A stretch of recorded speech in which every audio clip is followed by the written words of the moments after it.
pense qu'il y a eu certainement de grandes maladresses dans la gestion des choses. Je pense qu'on a raté, et Dieu sait que je me suis employé à titre personnel et collectif à mener une autre stratégie. On a raté la francophonie. Moi, j'ai toujours Rater la francophonie, ça veut dire quoi?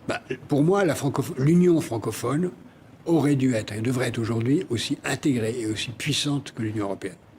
C'est d'ailleurs un des rares points, sinon le seul point, que j'ai retrouvé en commun entre mes idées et celles de Marine Le Pen.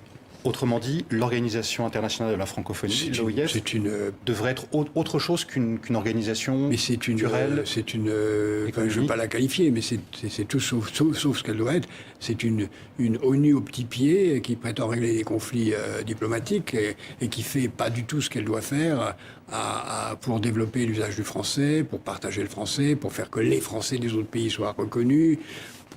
Où on sera 100 millions à parler français, ou on sera 800 millions, c'est ça l'enjeu. Et avec ce que ça représente comme marché, comme puissance économique, comme intégration.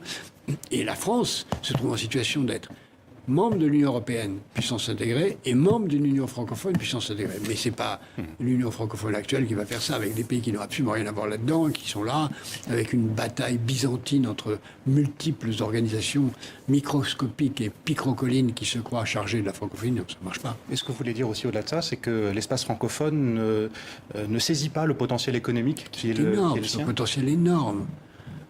Quand vous voyez les pays qui en sont, les pays qui demandent à y être, les vrais pays francophones. Quand vous voyez dans les pays non francophones, les francophiles, les vrais francophiles, moi j'avais fait un rapport pour le président précédent sur la francophonie.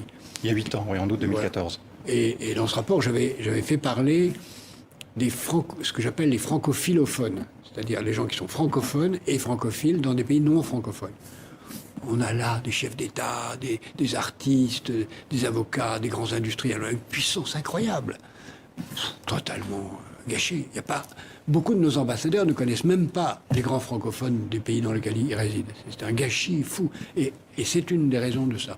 Mais ceci va avoir des conséquences très graves parce qu'aujourd'hui, non seulement l'anglais prend le pouvoir, non seulement d'autres langues s'installent, mais les langues locales. Avec les nouvelles technologies, en particulier les radios sur Internet, il est très facile de faire un média en bambara ou les 1000 langues africaines. Et c'est d'ailleurs ce qui s'est passé, sans être pédant, quand l'imprimerie est arrivée.